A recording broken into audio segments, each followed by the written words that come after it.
యేసుక్రీస్తు నామములో మీ అందరికీ నా వందనాలు.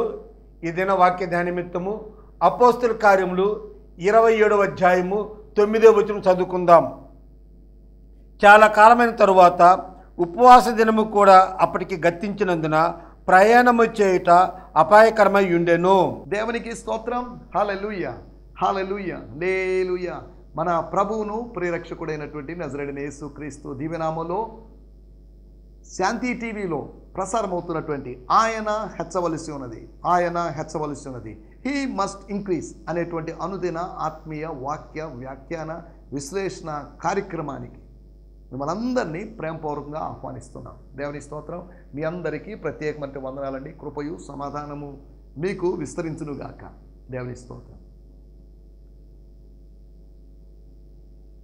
ఈ సమయంలో మరొక పర్యాయము జీవవాక్యాన్ని చేతబట్టుకొని జీవవాక్యపు ప్రత్యక్షతను పొందుకొని జీవవాక్యాన్ని వివరించడానికి ఒక ప్రేరేపణ కలిగి మేము ముందుకు రావడానికి ప్రభు సహాయం చేశాడు. అందరూ బట్టి నేను ప్రభు నామాన్ని మహిమపరుస్తున్నాను.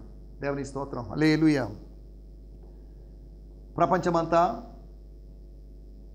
క్రిస్మస్ సెలబ్రేషన్స్లో లేదా క్రిస్మస్ నెలని భావించి క్రిస్మస్ సెలబ్రేషన్స్లో ఉన్నారు. మరి 1-2 రోజులకి ఈ సెలబ్రేషన్స్ అన్నీ ముగించబడతాయి. కొన్ని చోట్ల కొన్ని సంఘాల్లో క్రిస్మస్ ఆచరణకు అతి ప్రాధాన్యతలు ఇచ్చి ఈ సందర్భంగా డ్యాన్సులని స్కిట్లని రకరకాల శరీర సంబంధమైన కార్యక్రమాలు నిర్వహిస్తూ లూకాసు వార్త 7వ అధ్యాయంలో ప్రభు చెప్పినట్టుగా పిలుపులు ఆటలాడుకొను పిల్లకాయలను పోలి ఉన్నారు ఈ తరం వారు. మొదటి శతాబ్దపు వారు మాత్రమే కాదు, ఆధునిక ప్రజలు కూడా 21వ శతాబ్దపు ప్రజలు కూడా అలా ఉన్నారు అనడంలో సందేహం లేదు. మా స్థానిక సంఘంలో మేము క్రిస్మస్ సెలబ్రేషన్ కానీ లేదా న్యూ ఇయర్ లేదంటే గుడ్ ఫ్రైడే లేదంటే ఈస్టర్ అనే వాటికి సెలబ్రేషన్స్కి మేము అవకాశం ఇవ్వం. వాటికి ప్రాధాన్యత లేదు. ఎందుకంటే ప్రతిరోజు ప్రభువులో ఆనందించడానికి మనం పిలువబడ్డాం. ప్రతి ఆదివారము ప్రభువును ఆరాధించి ఆయనలో ఆనందించడానికి. అన్ని జనుల మూలాలతో కూడుకున్నటువంటి ఈ పండగలను ఆచరించడంలో ఎటువంటి అర్థం లేదు. ఇంచుమించు 340 సంవత్సరాల వరకు క్రైస్తవ సంఘం ఆరంభించినటువంటి ఒక 300 సంవత్సరాల తర్వాతే క్రిస్మస్ ఇటువంటి ఆచరణలు వచ్చాయి. అనగా పేతురు, యోహాను, యాకోబులు వీళ్ళెవరికి క్రిస్మస్ పండుగ గురించో గుడ్ ఫ్రైడే గురించో ఈస్టర్ గురించో తెలియదు అని మనం అర్థం చేసుకోవాలి. ఇలాంటి డేస్ గురించి వీళ్ళకి ఏం తెలియదు. ఇవన్నీ మనం సృష్టించుకున్నవి. ఈ మార్గము మతంగా మార్పు చెందినప్పుడు, మత స్థాయికి వచ్చినప్పుడు, మత విధానాల్లోకి వెళ్ళినప్పుడు ఈ కొత్త కొత్త విధానాల్ని అన్ని జనుల యొక్క ఆచారాలని వాళ్ళు అభ్యాసం చేశారు, లేకపోతే ఆచరించడం ఆరంభించారు. క్రిస్మస్ ఆచరించకూడదు అని వాదించే వర్గం కూడా ఉన్నారు, ప్రజలు కూడా ఉన్నారు. క్రిస్మస్ ఆచరించమని వాక్యంలో ఎక్కడ లేదు. ఒకని జన్మదినము కంటే ఒకని మరణదినం మేలు కదా, కాబట్టి మనం గుడ్ ఫ్రైడే బాగా ఆచరించాలి, క్రిస్మస్ అవసరం లేదని వాదించేవాడు ఉన్నారు. ప్రతి సంవత్సరం మనం యేసు ప్రభువుని క్రిస్మస్ సమయంలో పుట్టించడం, గుడ్ ఫ్రైడే సమయానికి ఆయన్ని చంపడం, ఈస్టర్ సమయానికి ఆయన బ్రతికించడం, ఇదంతా ఒక రొటీన్గా ఏదో ట్రెడిషనల్గా జరుగుతున్న వ్యవహారం అంతే. ఈ సందర్భంలో క్రిస్మస్ సమయంలో జరిగినంత బిజినెస్ ప్రపంచంలో మరి ఏ సీజన్లో జరగదట. బిజినెస్, విస్తారమైన బిజినెస్. నా ఆత్మీయ తండ్రి అయినటువంటి రెవరెండ్ యేసుదాస్ గారు ఆయన అంటుండేవాడు, క్రిస్మస్ అనగానే అది ఒంటికి క్రిస్మస్, పంటికి క్రిస్మస్, ఇంటికి క్రిస్మస్ అనేవాడు. అవును, వాస్తవమే. పంటికి క్రిస్మస్ అంటే ఏదైనా వండుకొని తినడం, ఒంటికి క్రిస్మస్ అంటే మంచి బట్టలు, ఇంటికి క్రిస్మస్ అంటే ఇంటికి బాగా సున్నాలు కొట్టుకొని పెయింటింగ్స్ వేసుకొని లేదా డెకరేషన్లు చేసుకున్న సందర్భం. నక్షత్రాలను, క్రిస్మస్ ట్రీలను, రకరకాల అన్ని జనుల ఆచారాలను అభ్యసిస్తూ వెళ్తున్నాం మనం. అవి ఒక స్థాయిలో చేసి ఉండొచ్చేమో, తర్వాత రాను ఆత్మలో ఎదిగే కొద్దీ వీటన్నిటికీ మనం దూరం అయిపోవాలి. పెద్దవాడనప్పుడు పిల్లవాని చేష్టలు మానివేస్తుంది అని 1 కొరింథీ పత్రిక 13వ అధ్యాయంలో పౌలు చెప్పిన మాటలు మనం మర్చిపోకూడదు. మనం మెచ్యూర్ అవుతున్నాం, రోజుకు రోజు ప్రభు రాకడ సమీపంగా ఉంది. క్రిస్మస్ ఆచరించకూడదు అనడానికి కొన్ని కారణాలు ఇంటర్నెట్లో వాటిలో మీరు వెళ్తే మీరు గమనించవచ్చు. మొదటి రాకడను గురించినటువంటి ప్రవచనాలు ఒక 50 లోపే చెప్పబడ్డాయి. కానీ క్రీస్తు యొక్క రెండవ రాకడను గురించినటువంటి ప్రవచనాలు సుమారు 300 ప్రవచనాలు చెప్పబడ్డాయి. అనగా మొదటి రాకడ గురించి చెప్పిన దానికన్నా రెండవ రాకడ గురించి 6 రెట్లు అధికంగా చెప్పబడింది. అనగా రెండవ రాకడ ఎంత ప్రాముఖ్యమైందని అర్థం చేసుకోవాలి. రెండవ రాకడ సమీపంగా జరగబోయేటువంటి రోజుల్లో మనం ఇంకా మొదటి రాకడ సెలబ్రేషన్స్ చేస్తూ ఉన్నామంటే నిజంగా మనం ఏ స్థాయిలో ఉన్నామో దీన్ని బట్టి మనం అర్థం చేసుకోవాలి. లేదు క్రిస్మస్ జరుపుకోవాల్సిందని వాదించే వాళ్ళు ఉన్నారు. జరుపుకోమని ఎక్కడుంది బైబిల్లో? గలతీ పత్రిక 4వ అధ్యాయము 10వ వచనం రాయబడింది. మీరు దినాలు, మాసాలు, ఉత్సవాలు, అమావాస్యలు వీటన్నిటిని ఆచరిస్తున్నారు. వీటిని అన్నిటినీ ఆచరించడం వల్ల నేను మీ నిమిత్తం పడిన ప్రయాసం వ్యర్థమైపోతుందని భయపడిపోతున్నాను. నేను ఒక పండగలు లేనటువంటి, ఆచారాలు లేనటువంటి ఒక కొత్త విధానాన్ని, ఆత్మీయ విధానాన్ని మనం బైబిల్లో చూడొచ్చు అంతవరకే. కానీ అన్యజనుల ఆచారాలతో కూడుకున్నటువంటి ఇక మనం వీటన్నిటిని సమర్థించుకోవడానికి ఎన్నెన్నో ప్రయత్నాలు చేస్తుంటాం. ఇక క్రిస్మస్ సీజన్ వచ్చిందంటే దేవదూతల గురించి, జ్ఞానుల గురించి, నక్షత్రం గురించి, మరియమ్మను గురించి ఇలా రకరకాల ప్రసంగాలు. నేను అక్కడికి వెళ్ళినప్పుడు ఇటువంటి కూడికలు నన్ను పిలిచినప్పుడు నేను వాళ్ళకి చెప్పే మాట, నేను క్రిస్మస్ సందేశం అందించలేను, క్రీస్తు సందేశం అందించగలనే కానీ క్రిస్మస్ సందేశం అందించలేను. క్రీస్తు సందేశము అనగా సువార్తను అందించడానికి మనం పిలువబడ్డాం, కానీ క్రిస్మస్ సందేశం అందించడానికి కాదు. క్రిస్మస్ అంటే క్రీస్తును ఆరాధించడం అని ఇలా సమర్థించుకుంటూ ఉంటారు. మాస్ అంటే అది ఆరాధన అయినప్పటికీ కూడా లాటిన్ భాషలో మాస్ అంటే దాని అర్థం అన్ని జనుల ఆరాధన లాంటి ఒక బ్లాక్ మాస్. అది క్యాండిల్స్తో లేకపోతే ట్రెడిషన్స్తో కూడుకున్న ఆరాధనే కానీ మన కొత్త నిబంధన ఆరాధన కాదు. శరీరమును ఆస్పదము చేసుకొనక ఆత్మలో ఆరాధించాలి మనం.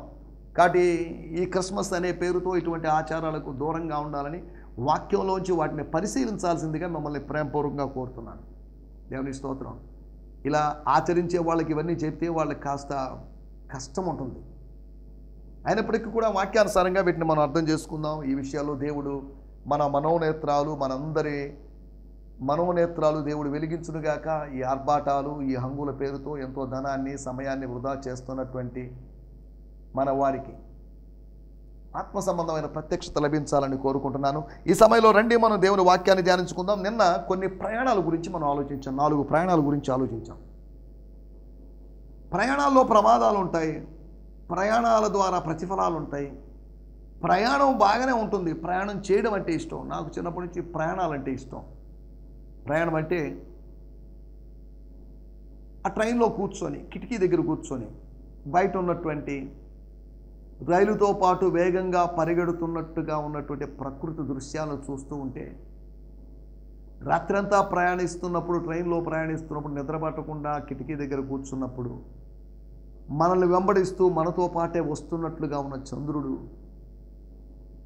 పొలాల్లో లేకపోతే అడవుల్లో అడవిగాచిన వెన్నెల కాయడం అనేది, అక్కడక్కడ ప్రకృతిలో ఆ చీకట్లో కూడా వేగంగా దూసుకుపోయేటువంటి రైలు, ప్రయాణికులను గమ్యానికి తీసుకుని వెళ్ళాలని ప్రయాణిస్తున్నటువంటి రైలు, ఇటువంటి ఎన్నో ఆలోచనలు. ప్రయాణం ఒక అద్భుతంగా ఉంటుంది. ఎందుకు చెప్తున్నా అంటే ఇవన్నీ కొన్ని ప్రయాణాల గురించి 4 ప్రయాణాలు మీకు జ్ఞాపకం చేశాను. ఒకటి అపాయకరమైనటువంటి ప్రయాణమని. వీళ్ళు అనగా శతాధిపతి మరియు ఖైదీలు, వీళ్ళు ఇటలీకి చేసినటువంటి, ఇటలీ వైపుగా వెళ్ళినటువంటి, ఇటలీ చేరుకోవాలని చేసిన ప్రయాణం ప్రమాదకరమైందని. అది సాఫ్ట్గా లేదు, అది హ్యాపీగా లేదు. హ్యాపీ జర్నీ అని చెప్పి వాళ్ళని పంపించి ఉండొచ్చేమో, కానీ ఆ ప్రయాణంలో హ్యాపీనెస్ ఏమీ లేదు, హార్మ్నెస్సే ఉంది. హార్మ్ ఉంది. హార్మ్ఫుల్ జర్నీగా అది మారింది. అది డేంజరస్ జర్నీగా మారింది. ఒకటి అది అపాయకరమైనటువంటి ప్రయాణమని. రెండోది శక్తికి మించినటువంటి ప్రయాణమని. ప్రవక్త అయినటువంటి ఏలియా గారి ప్రయాణం. ఒక స్త్రీ ఏదో చెప్పిందని, సవాలు విసిరిందని, శపథం చేసిందని, ఆమె ఏదో డిక్లేర్ చేసిందని భయపడిపోయి పారిపోయినటువంటి ప్రవక్త, కర్మేలు పర్వతం మీద దేవుని పక్షాన ఒక సింహంలాగా మారి చీల్చి చెండాడినటువంటి, అగ్నిని దించినటువంటి ఒక ఆత్మీయ వీరుడు ఒక స్త్రీ చెప్పిన మాటకు భయపడిపోయి పారిపోయిన సందర్భం. అతనితో దేవదూత చెప్పిన మాట, శక్తికి మించిన ప్రయాణం. 2025వ సంవత్సరంలో శక్తికి మించిన ప్రయాణం ఉంది. 2026లో శక్తికి మించిన ప్రయాణం ఉంది. ఉన్నాయి శక్తికి మించిన ప్రయాణం అనగానే ఏదో అమెరికా ప్రయాణం, ఇంగ్లాండ్ ప్రయాణం, లేకపోతే స్విట్జర్లాండ్ ప్రయాణం గురించి నేను మాట్లాడటం లేదు. ఆత్మీయ జీవితంలోని ప్రయాణాల గురించి మాట్లాడుతున్నాను. శక్తికి మించిన ప్రయాణం ఒక ఏలియాకే కాదు. ఏలియా మన వంటి స్వభావం కలిగిన వాడే. ఏలియా లాంటి వాళ్ళు బోల్డు మంది ఉన్నారు. కాబట్టి శక్తికి మించిన ప్రయాణాల్లో మనం సాగాల్సిన అవసరం ఉంది. శక్తికి మించిన ప్రయాణంలో స్వర్గం మనకు ఆహారాన్ని అందించగలదు. స్వర్గం మనల్ని భుజం తట్టి లేపగలదు. మన నిద్రమత్తు నుంచి మనల్ని లేపగలదు. మనల్ని లేపడానికి దేవుడు తన దూతను పంపిస్తాడు. ఏలియాను లేపడానికి ఏదో వేరే విధంగా చేయొచ్చు, కానీ ఏలియాను లేపడానికి దేవుడు ఒక దూతను పంపించాడు. నీ మత్తును తొలగించడానికి దేవుడు ఏదో చేయగలడు. నీ ఆత్మీయ మత్తులో నుంచి నువ్వు మెలకువ కలిగిన వాడిగా ముందుకు సాగడానికి ప్రభు ప్రయత్నం చేస్తాడు. దేవుని స్తోత్రం. 3వ ప్రయాణం ప్రమాదకరమైనటువంటి ప్రయాణం. యెరూషలేములోంచి యెరికోకి సాగేటువంటి ఆ ప్రయాణం లూకా సువార్త 19వ అధ్యాయంలో జక్కయ్య కోసం చేసిన ప్రయాణం. ఈ వ్యక్తి యెరికోకి ఎందుకు వెళ్తున్నాడో మనకు తెలియదు. అది ఉపమానం కనుక దానికి అక్కడ ఎక్కువ వివరాలు ఇవ్వబడలేదు. ఎందుకు వెళ్తున్నాడో మనకు చెప్పబడలేదు. బహుశా తన ఊరేమో, తన ప్రాంతమేమో. కానీ అతని మీద ఒక యూదుడైన వాళ్ళు, లేవీలైన వాళ్ళు, తమకు బోధ చేసి తమకు ఆత్మీయ నాయకులుగా ఉన్నటువంటి ఆ లేవీలు కానీ వీళ్ళెవరూ సహాయం చేయనప్పుడు అన్యజనుడు అనబడిన వాడు, శత్రువుగా ఎంచబడినటువంటి ఆ సమరయుడే సహాయం చేయాల్సిన పరిస్థితి, ఆపద్బాంధవుడుగా మారిన పరిస్థితి మనం చూస్తున్నాం. మనం అనుకోని వాళ్ళు మనకు సహాయం చేయడానికి ముందు వస్తారు. అనుకున్న వాళ్ళు ఎవరు సహాయం చేయరు, చేతులు ఎత్తేస్తారు. అనుకోని వాళ్ళు, అన్ఎక్స్పెక్టెడ్ పర్సన్స్, అన్ఎక్స్పెక్టెడ్ ఎక్స్పీరియన్స్ గుండా వెళ్ళినప్పుడు, అన్ఎక్స్పెక్టెడ్ పీపుల్ని దేవుడు మనకు కలిపినప్పుడు అన్ఎక్స్పెక్టెడ్ హెల్ప్ మనకు దొరుకుతుంది. దేవునికి స్తోత్రం. హల్లెలూయా. 4వది మన ప్రయాణము ఒక ఆత్మ సంబంధమైన ప్రయాణం. యేసు వైపు చూస్తూ మనకంటే మేఘమండలం మీదుగా లేకపోతే మేఘాల మీదుగా కొనిపోబడినటువంటి యేసు చేరుకున్నటువంటి యేసు ఈ లోకములో జయించిన వాడిగా ఉండి ప్రస్తుతం తండ్రి కుడి పార్శ్వమున కూర్చొని మన పక్షాన విజ్ఞాపన చేస్తున్నాడు కదా. జయించు వాడిని అక్కడికి తీసుకుని పోతున్నాడు. నేను వచ్చి మరలా మిమ్మల్ని తీసుకుని పోతానని చెప్పాడు కదా. అంటే మనకు ప్రయాణం ఉంది. మనం ఇక్కడే ఉండాల్సిన వాళ్ళం కాదు. మనం భౌతికంగా నెల్లూరును వదిలిపెట్టకుండా లేదా మన ఏరియాని వదిలిపెట్టకుండా ఉన్నప్పటికీ కూడా ఆత్మ సంబంధంగా మనకు ఒక ప్రయాణం ఉంది. ఇమ్మెచ్యూరిటీ నుంచి మెచ్యూరిటీలోకి గత ఎపిసోడ్లో సంపూర్ణులగుటకు సాగిపోదుము. ఇంకా మూల పాఠాలు, మూల సిద్ధాంతాల్లో నిలిచిపోకుండా, వాటిని వివరించకుండా, వాటి గురించి చర్చలు, వాటి గురించి సవాళ్ళు, డిబేట్లు ఇవన్నీ పక్కన పెట్టేసి సంపూర్ణులగుటకు సాగిపోదుము అని చెప్పబడిన ఉపదేశం చిక్కుల పెట్టించేటువంటి ప్రయాణం, ఇరుకున పెట్టించేటువంటి ప్రమాదం, ఎంట్రాప్ చేసేటువంటి, ఎంటాంగిల్ చేసేటువంటి ప్రయాణం ఉంది. జాగ్రత్త. తన ఎదుట ఉంచబడినటువంటి ఆనందము కొరకే ఆయన అవమానములను నిర్లక్ష్య పెట్టాడని రాయబడింది. హెబ్రీ పత్రిక 11వ అధ్యాయంలోని విశ్వాస వీరులందరూ ఉన్నారు చూసారా. వారందరూ జీవితాలు, వారందరి సాక్ష్యాలు, వారందరి కథనాలు అవన్నీ మనం సాగిపోవడానికి మనకు ప్రోత్సాహాన్ని ఇస్తున్నాయి. అవి మన కొరకు దృష్టాంతములుగా చెప్పబడ్డాయి. దినముల అంతమందు ఉన్న మనకు, అంత్య దినాల్లో ఉన్న మనకు బుద్ధి కలుగున నిమిత్తమై అవి ముందుగా రాయబడ్డాయి. దేవునికి స్తోత్రం. హల్లెలూయా. ఇలా 4 ప్రయాణాల గురించి నిన్న మనం మాట్లాడుకున్నాం. దేవునికి స్తోత్రం. కాబట్టి మన ప్రయాణం ఆత్మ సంబంధమైన ప్రయాణంగా ఉండాలని, ప్రమాదాలున్నా ప్రభు ఉన్నాడని, అపాయకరమైన అనుభవాలున్న ఆత్మానుభవం ఉండాలని, శక్తికి మించిన ప్రయాణమైనా స్వర్గం మనకు శక్తిని అనుగ్రహించాలని, చిక్కులు పెట్టేటువంటి ప్రయాణమైనా కానీ ప్రభు వైపు చూస్తూ ప్రేరణ పొందుతూ స్ఫూర్తి పొందుతూ ముందుకు సాగాలని మనం నిన్నటి ఎపిసోడ్లో మాట్లాడుకున్నాం. దేవుని స్తోత్రం. హల్లెలూయా. హల్లెలూయా, స్తోత్రం. ఈ సమయంలో రండి, మనం ఈ దినము కొరకై ఏర్పాటు చేయబడిన లేఖన భాగము నిన్న ధ్యానించినట్టుగానే ఈ దినము కూడా అపోస్తుల కార్యములు 27వ అధ్యాయము 9వ వచనాన్ని మనం ధ్యానించుకోబోతున్నాం. మన మూలవాక్యం అపోస్తుల కార్యములు 27:9. చాలా కాలమైన తర్వాత ఉపవాస జనము కూడా అప్పటికి గర్తించినందున ప్రయాణం చేయుట అపాయకరమైనది. దేవుని స్తోత్రం. ఉపవాసం ఉండలేదు కాబట్టి ప్రయాణం అపాయకరమైందని కాదు. దేవుడు శాడిస్ట్ దేవుడు కాదు. దేవుడు విశాల దృక్పథం కలిగిన దేవుడు. నేరో మైండెడ్ దేవుడు కాదు మనం సేవించేది. నేను ఈరోజు ఆరాధనకి రాకపోతే నా కాలు విరగొడతాడేమో, నాకేదైనా యాక్సిడెంట్ జరిగిస్తాడేమో. నో. తనకు వ్యతిరేకంగా మనం పని చేసినప్పటికీ కూడా దేవుడు మౌనంగా ఉన్నాడు. దేవుడు దీర్ఘశాంతము కలిగిన వాడుగా ఉన్నాడు. ఆయన కోపించే దేవుడు, అదే సమయంలో ఆయన దీర్ఘశాంతము కలిగిన దేవుడు. ఆయన కోపము నిమిషమాత్రం ఉంటుంది, ఆయన దయ ఆయుష్కాలం అంతా ఉంటుంది. నా జీవితంలో ఒక్క నిమిషం నా మీద కోపడొచ్చేమో, కానీ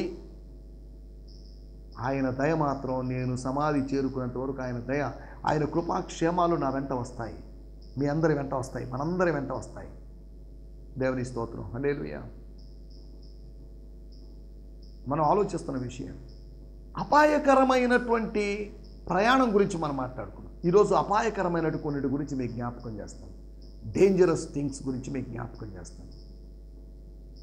ట్రాన్స్ఫార్మర్ మీద డేంజర్ అని రాసి ఉంటుంది, అపాయం అని రాసి ఉంటుంది. ఎందుకు అపాయం? ప్రాణం పోగొట్టుకునే అవకాశం ఉంది కనుక అపాయం. దాని దగ్గర రావద్దు, దాని లోపల చేయొద్దు, దాన్ని తాకొద్దు, కాస్త దూరంగా ఉండండి, డిస్టెన్స్ మెయింటైన్ చేయండి. అపాయం. అపాయానికి దూరంగా ఉండాలి. అపాయాన్ని ఎలా తప్పించుకోవాలనే ఉపాయం మనకు ఉండాలి. అపాయాన్ని కొని తెచ్చుకోకూడదు, కొరివితో తల గొక్కోకూడదు, పులి నోట్లో తల పెట్టకూడదు. ప్రాబ్లమ్స్ లేదా సమస్యలు వచ్చాయి అంటే పర్లేదు, వాటంతటా అవే వస్తే ఆటోమేటిక్గా వచ్చాయంటే పర్లేదు. కానీ మనం తెచ్చుకోవడం వలన, మన బుద్ధిహీనత వలన, మన అవివేకం వలన తెచ్చుకున్నామంటే మనం దానికి వెళ్ళ చెల్లించాలి.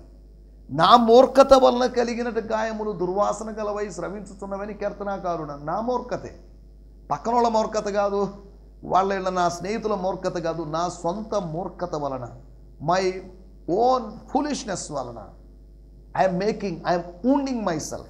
నన్ను నేను గాయపరుచుకుంటున్నాను. ఆ గాయాలు కట్టబడక, పిండబడక, నూనె రాయబడక, వాటికి ఎటువంటి ఔషధం వేయబడక అవి దుర్వాసన గలవై స్రవిస్తున్నాయి. అనగా చీము పెట్టినట్టుగా, సెప్టిక్ అయినట్టుగా, యాంటీసెప్టిక్ ఏది వేయబడినట్టుగా అలా ఉంది దాని పరిస్థితి.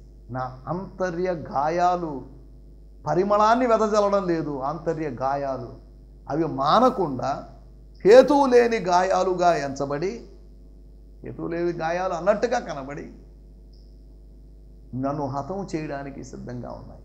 నా మూర్ఖత వలన కలిగిన గాయములు దుర్వాసన గలవై శ్రమించుతున్నవని కీర్తనాకారుడు తన వ్యక్తిగతమైన అనుభవంలో చెప్పాడు. అవును, తన మూర్ఖతను తొలగించుకున్నప్పుడు బిలాము యొక్క వెర్రితనమును గాడిద అడ్డగించినట్లుగా మన వెర్రితనము, మన మూర్ఖత్వాన్ని ఏదో అడ్డగించినప్పుడు, దేవుడు అడ్డగించినప్పుడు, ఆ మూర్ఖత తొలగినప్పుడు మన జీవితంలో పరిమళం వస్తుంది, ఆత్మ సంబంధమైన పరిమళం. సరే, దేవుని స్తోత్రం. హల్లెలూయా. అపాయకరమైనవి ఇంకా రాయబడిన మాటలు చాలా కాలమైన తర్వాత, కొద్ది రోజుల తర్వాత అని కాదు. సీదోనికి చేరినప్పుడు మరునాడే సీదోనికి చేరాం, కానీ ప్రయాణం అంత సాఫీగా సాగడం లేదు. జీవితం మనం అనుకున్నంత ఈజీ కాదు. ఆత్మీయ జీవితం మనం అనుకున్నంత ఈజీ కాదు. సేవ మనం అనుకున్నంత ఈజీ కాదు. ఇవన్నీ ఈజీగా ఉన్నట్టు బయట ఉన్నప్పుడు కనిపిస్తాయి. వివాహ జీవితం ఈజీగా ఉన్నట్టు అనిపిస్తుంది, కానీ వివాహం చేసుకున్న తర్వాత దాంట్లో ఉన్నటువంటి ప్రాక్టికల్ ప్రాబ్లమ్స్ చూడడానికి బాగున్నట్టుగా ఉంటుంది, కానీ లోపలికి వెళ్తే కానీ, అనుభవిస్తే కానీ తెలియని పరిస్థితి. మనం ఆలోచిస్తున్న విషయం ఏంటంటే, అపాయకరమైనవి ఏంటి, డేంజరస్ ఏంటి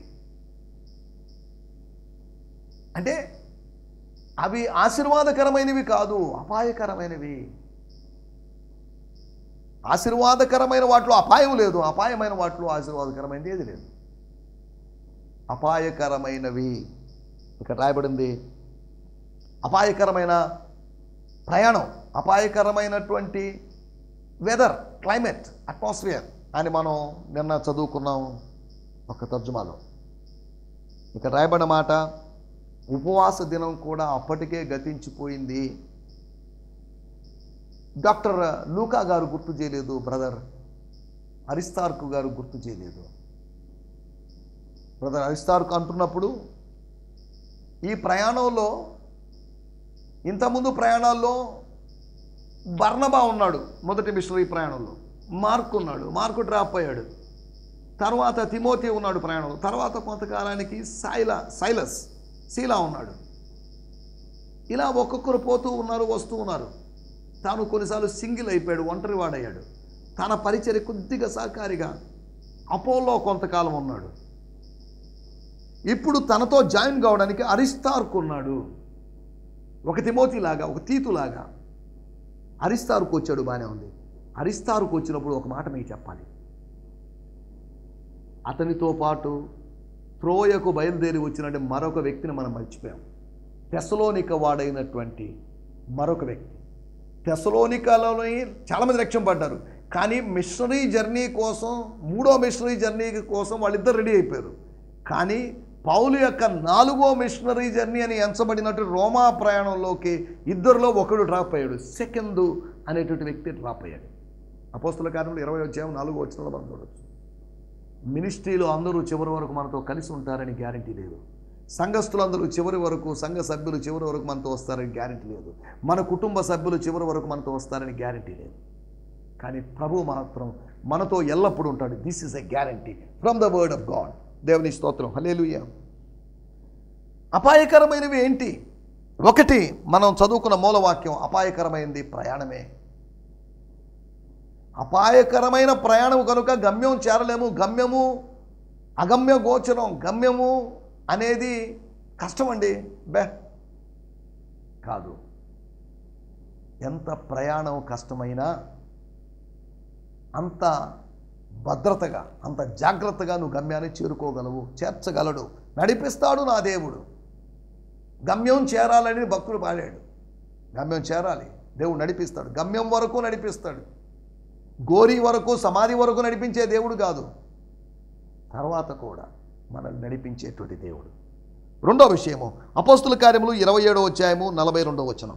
ఖైదీలలో ఎవరిని ఈదుకొని పారిపోకున్నట్లు వారిని చంపవలనని సైనికులకు ఆలోచన పుట్టెను గాని. చాలండి. ఖైదీలలో ఎవడునో ఈదుకొని పారిపోకూడదు. ఎవడు పారిపోకూడదు, ఎవడు మిస్ కాకూడదు. వాళ్ళకి అనవసరంగా భోజనాలు, ఇవన్నీ అకామిడేషన్, ఈ తలనొప్పులు ఎందుకు? ఇంకా ప్రయాణం ఎన్ని రోజులు పడుతుందో తెలియదు, వాళ్ళని చంపేద్దాం కొంతమందిని అని సైనికులకు ఆలోచన పుట్టిందట. ఆ ఖైదీలు సైనికులు చంపాలని ఆలోచన వచ్చింటే, ఎవరిని చంపడం సమస్యకు పరిష్కారం కాదు. చాలాసార్లు వాడిని చంపేస్తే సమస్య పరిష్కారం అవుతుంది అనుకుంటాం. కాదు, సమస్య మరింత జటిలం అవుతుంది. చావు అనేది దేనికి పరిష్కారం కాదు. నీ చావైనా కానీ ఇతరులు నువ్వు చంపడమైనా దేనికి పరిష్కారం కాదు. ఇక ఎందుకంటే జీవితంలో విసిగిపోయానని ఒక వ్యక్తి ఆత్మహత్య చేసుకున్నాడు, అది పరిష్కారం కాదు. ఆత్మహత్య పరిష్కారం కాదు, ఇతరులను హత్య చేయడం కూడా పరిష్కారం కాదు. మనం సాధించాల్సింది ఉంది, ప్రభు యొక్క సహాయంతో చేయాల్సింది ఉంది. ఇక్కడ రాయబడింది, వారిని చంపవలనని సైనికులకు ఆలోచన పుట్టెను. సైనికులకు ఆలోచన పుట్టింది, కానీ శతాధిపతి వారి ఆలోచనను కొనసాగించలేదు. శత్రు ఆలోచన చేస్తాడు, శత్రు ఆలోచనను కొనసాగించనీయకుండా సృష్టికర్త చేస్తాడు. నీకు విరోధముగా రూపించబడిన ఏ ఆయుధం వర్ధిల్లదు. నీకు విరోధముగా ఏ ఆయుధము తయారు చేయబడదని కాదు, తయారు చేయబడుతుంది కానీ వర్ధిల్లదు. శత్రువు తయారు చేసుకుంటాడు, వాడు సంతృప్తి కోసం తయారు చేసుకుంటాడు, అవేవి వర్ధిల్లవు. దేవుని వాగ్దానం అది. ఆలోచన పుట్టెను, కానీ ఆ ఆలోచనను ఆచరణలోకి తీసుకొని రావడానికి శతాధిపతి సమ్మతించదు. ఎందుకండి సైనికులను చంపించడం, క్షమించండి, ఖైదీలను చంపించడం, వాళ్ళ భార్యాబిడ్డల పరిస్థితి ఏంటి? రేపు కైసరు ముందు క్షమాభిక్ష దొరికినప్పుడు వాళ్ళు కొంతమంది వెళ్ళిపోతారు, తమ కుటుంబాలతో కలుసుకుంటారు కదా. సైనికులు వాళ్ళని చంపడం ఏంటి, అసలు ఏంటి మాటలు అని సైనికుల మీద కోప్పడి ఉండొచ్చేమో, అవన్నీ అక్కడ రాయబడలేదు. దేవుని స్తోత్రం. రెండోది, అపాయకరమైనటువంటి ఆలోచన. కొన్ని ఆలోచనలు డేంజరస్, కొంతమంది యొక్క ఆలోచనలు డేంజరస్, దుష్ట ఆలోచనలు. అహీతోపేలు అనే వాడు చెప్పినటువంటి ఆలోచనలాగా ఉన్నటువంటి అపాయపు డేంజరస్ థాట్స్ మూడో విషయం నేను మీకు జ్ఞాపకం చేస్తాను. అపోస్తల కార్యములు 25వ అధ్యాయం 24వ వచనం. అప్పుడు ఆ. ఫేస్తు రాజా, ఆ. ఇక్కడ మాతో ఉన్న సమస్త జనులారా, ఆ. మీరు ఈ మనుషులు చూస్తున్నారు. ఉమ్. యెరూషలేములోను ఉమ్. ఇక్కడ యూదులందరూ ఉమ్. మీరు ఇక బ్రతుక తగదని కేకలు వేస్తూ అతని మీద నాతో మనవి చేసుకునేది. కేకలు వేస్తూ ఉన్నారు. అక్కడక్కడ కేకలు కనిపిస్తాయి. అపోస్తల కార్యములు 19వ అధ్యాయంలో కేకలు కనిపిస్తాయి. యూదులు కేకలు వేయడం వీళ్ళకి ఒక అలవాటు. కేకలు వేస్తూ ఒక వ్యక్తి మీద రాళ్ళు రువ్వుతూ వాళ్ళని చంపడం వాళ్ళకి ఒక ఆనవాయితీ. చూడండి, ఎందుకు ఈ కేకలు? పౌలు పాటికి పౌలు ఏదో సువార్త చెప్పుకుంటాడు, బలవంతపు మత మార్పిళ్ళు ఏం లేవు. అటుంటప్పుడు అర్తమిస్ మహాదేవి అని 2 గంటలు కేకలు వేయాల్సిన అవసరమే ఉంది. అనగా ఈనాటి ప్రజాస్వామిక దేశంలో, లౌకిక రాజ్యంలో ఉన్నట్టుగా మత స్వాతంత్ర్యపు హక్కు మొదటి శతాబ్దంలో లేదు. అయినప్పటికీ కూడా మన రాజ్యాంగంలో 25వ సెక్షన్ ప్రకారం ఉన్నట్టుగా వాళ్ళకి అటువంటి స్వేచ్ఛ లేదు. స్వేచ్ఛ లేని పరిస్థితుల్లో కూడా, స్వేచ్ఛ లేని సమాజంలో కూడా సువార్తను ప్రకటించారు. మనకు స్వేచ్ఛ ఉంది, మనం సువార్త ప్రకటించడం లేదు. సువార్త ప్రకటించడానికి సిగ్గుపడుతున్నాం. సువార్త ప్రకటించడానికి చాలిన సరిపోయిన నిధులు లేవని మనం ఫిర్యాదులు చేస్తున్నాం. దేవుని స్తోత్రం, హల్లెలూయా. మనం ఆలోచిస్తున్న విషయము మూడోది అరుపులు. అన్ని జనుల యొక్క కేకలు, యూదుల యొక్క కేకలు. మతి స్థిమితం లేనట్టుగా, నెమ్మది లేనట్టుగా వాళ్ళు వేస్తున్న కేకలు. దేవుని వాక్యంలో రాయబడింది, అన్ని జనులు ఎలా అల్లరి చేయుచున్నారు, అల్లరి రేపుచున్నారు. అపాయకరమైన అరుపులు. 2వ తిమోతి పత్రిక 3వ అధ్యాయం 1వ వచనం. అంత్య దినములో ఎండ్ టైమ్స్లో అపాయకరమైన అంత్య దినాల్లో అపాయకరమైన కాలాలు వస్తాయి. అంత్య దినాలు అంటే ఇవే, ఎండ్ టైమ్స్ ఇవి. అంత్య దినాలు కాదు, ఇది అంత్య గడియ, కడవరి గడియ అని యోహాన్ చెప్పిన మాట మనం చూస్తున్నాం. అంత్య దినాలు ఇవి, డేంజరస్ ఇవి, దినములు చెడ్డవి అని దేవుని వాక్యంలో రాయబడింది. కాబట్టి అంత్య దినాల్లో ఉన్నాము అనే సంగతిని మనం మర్చిపోయి, మనం అలసత్వంతో, ఉదాసీన వైఖరితో సియోనులో నిర్విచారముగా ఉన్నట్లుగా ఉండడం విచారకరమైన పరిస్థితి. కాబట్టి మనం ఇక్కడ ఆలోచిస్తున్న మాట, అంత్య దినముల్లో ఏమొస్తాయంట? అపాయకరమైన దినాలు, అపాయకరమైన అనుభవాలు. అనగా దుర్బోధలు వస్తున్నాయి, వేషధారణ చేత అనేక మంది మోసపోతున్నారు, రకరకాల పరిస్థితులు ఉన్నాయి. చదువుతున్నాను 2వ తిమోతి పత్రిక 3వ అధ్యాయం 1వ వచనంలో. But you need to be aware that in the final days the culture of society will become extremely fierce. అనగా ప్రజల యొక్క సంస్కృతి భయంకరంగా మారుతుంది. అపాయకరమైన పరిస్థితి. ఈ అపాయకరమైన అనుభవాల్లోంచి దేవుడు మనల్ని ఆశీర్వాదకరమైన అనుభవాల్లో ఉంచాలని కోరుకుంటూ నా మాటలు ఇక్కడ ముగిస్తున్నాను. దేవుని స్తోత్రం, హల్లెలూయా. మీ అందరికీ ఈ సందేశము మీకు ఆశీర్వాదకరంగా ఉందని నమ్ముచున్నాము. ప్రార్థన అవసరతల కొరకు మమ్మల్ని సంప్రదించవలసిన మా చిరునామా గిద్యోన్ మిషన్ చర్చ్, 6వ వీధి, శాంతినగర్, నెల్లూరు 4, ఆంధ్రప్రదేశ్. పిన్ 524004. మా ఫోన్ నంబర్లు 7036443613 మరి ఒక నంబర్ 9392293010. మా ఈమెయిల్ ఐడి gfihmi2015@gmail.com. దేవుడు మిమ్మును ఆశీర్వదించునుగాక. ఆమేన్.